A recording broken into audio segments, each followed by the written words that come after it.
Hello, in this video I'm going to show you guys how to hook up a breadboard and to a resistor and an LED and show you some real basic circuits, some schematics.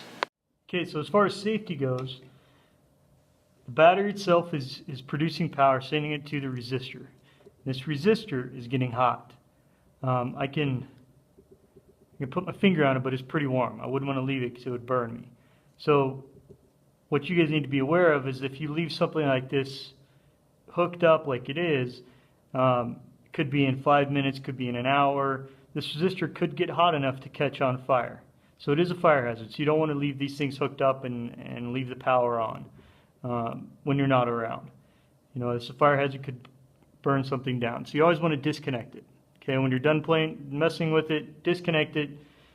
All I have to do is disconnect one side. There's no loop. I don't have any loop for the current to flow, so that my circuit is off.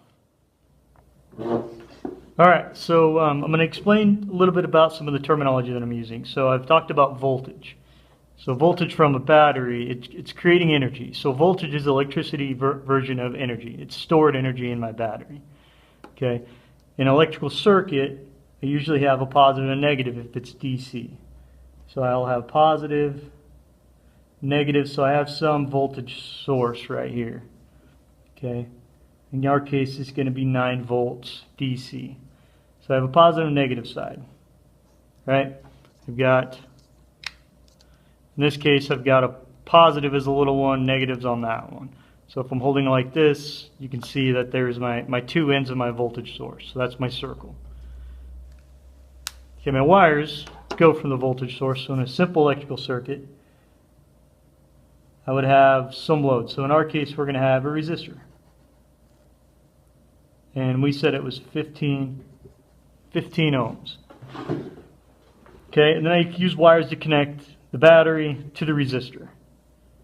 All right, which is what we did. Okay, and you can see that this is just a big loop. The electricity, the electrons that are actually in the battery that cause the current flow, the little electrons, they will actually flow around the circuit. Since they're negative, they want to go towards the positive. So they have a complete loop. It's like, they just have a circle. So they have a closed loop, so the electrons will flow in the circuit.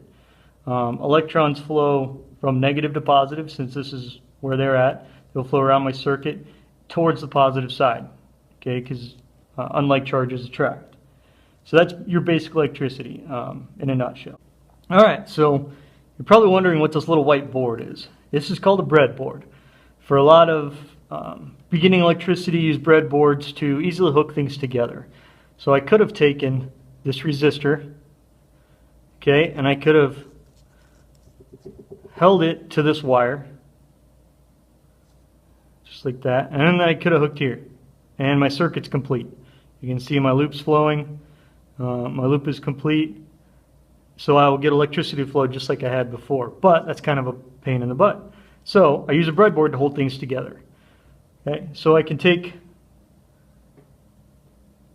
my resistor and I can stick it into the holes. And these are the correct size. Now the thing with the breadboard, the way this is oriented underneath is there's little wires. Little wires that would connect those 5 little holes together underneath inside the breadboard. But those 5 are not connected to anything else. So what it looks like is inside that breadboard I've got little wires like this. Okay, and then I've got another 5 wires over here that are not connected to anything else.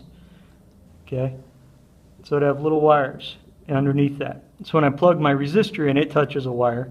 So if I took this red lead and I stuck it right next to it, okay, so I'd have my resistor here, and I would plug my red wire right next to it in the hole. Okay, I'd be going to my battery. It's completing the loop. It's basically taking another piece of wire and connecting it between this wire and that wire. Okay, so in a breadboard, they have individual wires inside of them. In our case, they look like this. More complicated breadboards may have different setups, but the way that these work are just like this. So if I want to connect, put this over here, then I can use this line, these 5, and these 5 to connect to both sides of my resistor.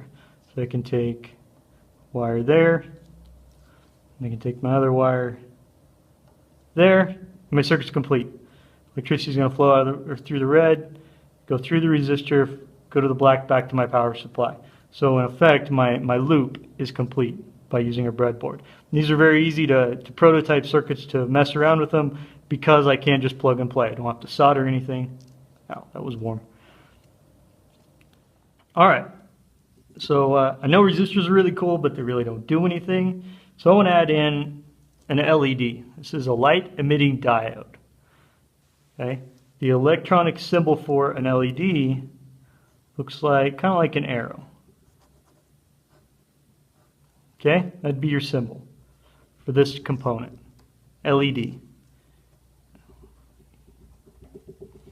Okay, now the thing with an LED, it's not a traditional electrical component.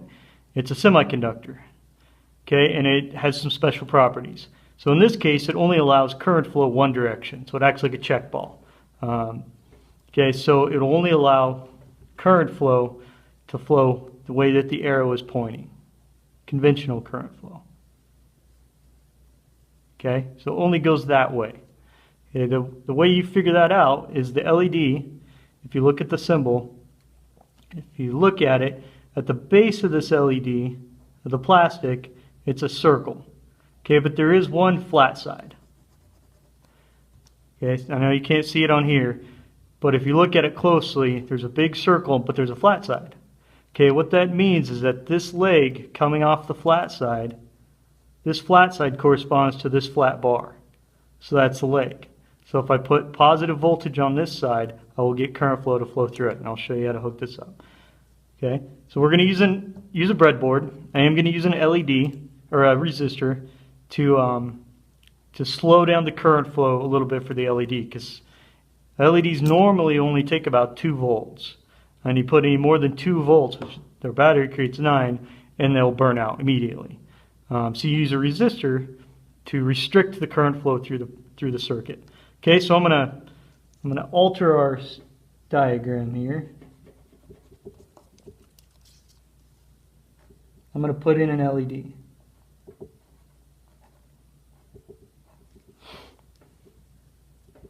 Okay, so if we look at our diagram, I need my battery connected to my resistor. So I'm going to take my battery, hook it to my resistor, okay, with a piece of wire. Then I'm going to come out of my resistor, which if we're using a breadboard, it'd be on this side, on these 5 lines right here.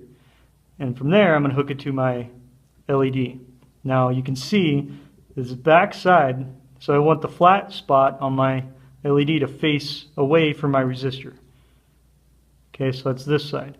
So I could run a wire from my resistor to my LED, or since I'm using a breadboard, I just connect my resistor, or connect my LED right into this side of my resistor. So I'm connecting my resistor to my LED right here, right on these 5 lines of this breadboard underneath. Okay, but then my LED needs to be connected back to the negative side of my battery, so that's my black lead. So since I'm using a breadboard, I can use these 5 to connect to that side of my LED. So I just plug that in there. Okay, and now I have a complete loop. I have the positive side of the battery. Electricity current is going to flow through the red lead, through my resistor, through my LED, and back down the black lead back to my resistor, or to my battery. So you can see here in the circuit, electricity current flow, I, is going to flow out of the positive lead, going to flow through my circuit, through my resistor first, through my LED, back to my battery. So my loop's complete. You can see that the LED is lit. It's showing you that there's current flow in the circuit. So at any point, if I disconnect this circuit, I break this loop, light shuts off. Okay, no current flow, no light. Hook it up. It doesn't matter where I disconnect it either. I can disconnect it up here. Okay, any break in this loop will stop the current flow and shut off my light in this case. So if I pull that out. Okay. Now the thing is with resistor or with LEDs is, like I said before, they only allow current flow one direction. Okay, so if I take this and I flip it, plug it exactly back in, nothing happens. Okay, so I'm thinking, well, what's wrong? Maybe my loop's broke, but it's not. I can see that it's not. Okay, disconnect, nothing happens. Okay, what I did is I put my LED in my circuit backwards.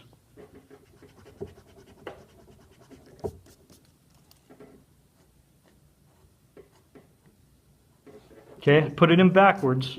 Current flow is going from positive to negative, so it's going to push against. Current flow is going trying to go that way. LED is facing that way. It stops it. So it's basically breaking my circuit. It's not allowing anything to work. So usually with an LED, if you have a circuit hooked up and your LED doesn't work, the first thing you should do is check for the little black spot. But if you don't know the direction of current, just take your LED out and flip it. Okay? If your circuit's working and you flip it and your light turns on, you just know you had it backwards. So it's an easy thing with an LED. Always just flip it first before you do, tear anything apart, and usually that's the problem. Now, if this is working, and let's say my LED is burned out, and so I have it this way, it doesn't work. If I flipped it and it still doesn't work, like in this case somehow, my LED may be burned out. So I would want to try another one just to make sure that my circuit is complete. Okay, and there's my flat side, so it's going to go away from my resistor. Okay, and my circuit's complete. So I did flip this. I'm going to draw this the correct way.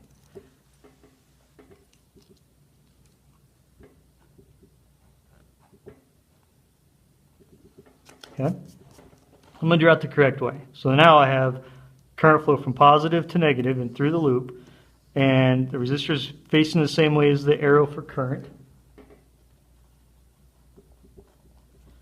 Okay, so they're facing the same way, so then my LED is going to light up.